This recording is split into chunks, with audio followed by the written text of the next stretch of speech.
All right, everybody. Part 2 of the video. Had to go back. Was having some iPhone issues with storage and battery and et cetera, et cetera, et cetera. None of you care, but let's move on. Talking about our playoff teams. Starting off with we talked about all the eliminated teams. We got 6 playoff spots. There are 7 teams left for those 6 playoff spots. And let's talk about 3 teams have already locked it up. Larry, Justin, and myself. Larry and Justin look extremely likely to be the 1 seeds. Or will be the 2 teams with a bye week. All 3 of us are 9-4. However, at the moment, Larry and Justin, I think, both have pretty significant point leads on me. They're both like over 120 points over me. So I'm not passing them in points if we all remain tied. The only way I'm passing them is with me winning and one of them losing. Like I said, Justin is playing Courtney this week, so that is highly unlikely, even if Courtney sets his lineup, and completely not happening if Courtney continues to not set his lineup. And then for Larry, it's pretty doubtful he loses to Ken without Derrick Henry in the lineup. Not saying can't happen, and Ken, I'm rooting for you. So, what's going to happen though is Larry will lose, and I'll still lose this week, and I still won't get the bye week. So, and I'm playing Marissa. My team doesn't have a flex or a wide receiver 3 right now with the bye weeks. So, not feeling too confident in a victory this week, but hopefully full steam ahead going into the playoffs. Unfortunately, I just lost Taysom Hill as well. Not ideal, but I punched my ticket. I'm happy with that. Let's talk about the teams that are close to punching tickets. And the 4 and 5 seed right now is currently Marcel and Kyle. ESPN gives both of them a 99% chance of making the playoffs. So barring something extremely unlikely, those 2 8 and 5 teams are in. Now, you drop down to the number 6 seed, also 8 and 5. And Aaron, his chance of making the playoffs drops down to 49%. The reason is the number 7 seed right now, currently out of the playoffs at 7 and 6, is Christian McKill, my fantasy team. JJ still alive though at 7 and 6. ESPN actually gives him a 52% chance of making the playoffs, so slightly better chance than Aaron. It's almost like the Sunday night flex matchup on week 18 of the season, where the NFL puts the 2 teams playing each other for a chance to make the playoffs. Couldn't have worked out better.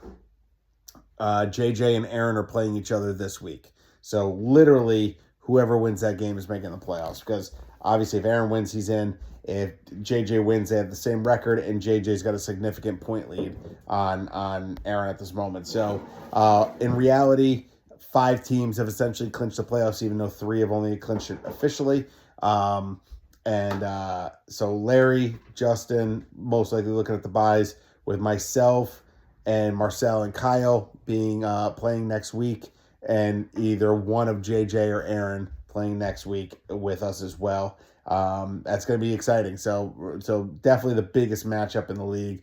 JJ's got 2 of those matchups this week because he's got a big one against Rob in Marcel's league. They're literally same exact situation. They're like the 6 seed and the 7 seed, and they play each other this week, and literally winner takes all. So, big fantasy matchups going with that. So, we can take a look at the total matchups for next week, but really, like I said, the only one that matters is that Marissa and I are playing Courtney and Justin, Rob and Kyle, Ken and Larry, Tom and Zach, Marcel and Richie, and then the big one, which is JJ and Aaron. Let's take a look at the matchup there. So maybe we can break this down a little bit, see what we think. This is obviously pre-waiver wire going through. Right now, let's click show bench. Right now, you got... So Aaron's already at a disadvantage with no Jaden Daniels. Jaden Daniels on a bye week, week 14. And let's see, does he even have a quarterback on the waiver wire? No. So Whoever's playing quarterback for Aaron is not currently on his roster. Currently, JJ's got Caleb Williams in that position, so you'd have to give the edge to JJ right there. Running back, JJ's got Mostert in the lineup. You don't love that. And Chuba Hubbard in the lineup, who has been good, but playing a tough Philly team this week.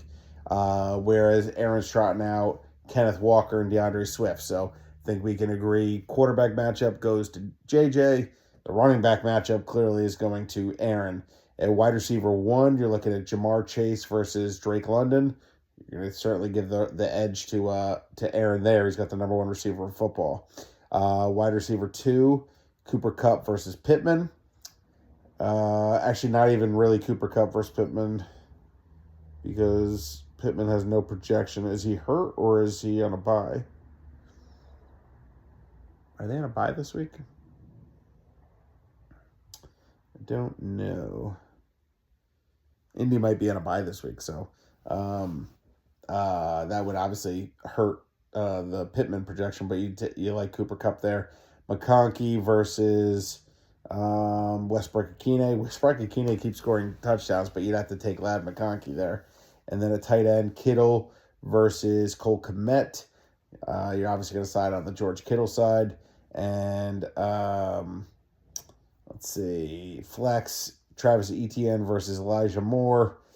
You don't love it either way. I call that one a wash. Browns defense at Pittsburgh versus Commanders are on a bye, so we really don't know who's playing defense for them right now. And then Jake Elliott versus Will Lutz. Well, not even Will Lutz, because Will Lutz is on a bye. So right now we don't know.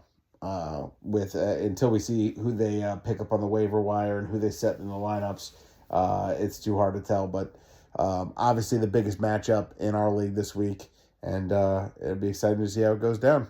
All right, everybody, that is part 2 of the recap in the books, and happy fantasy, happy holidays coming up, and cheers, go Bills.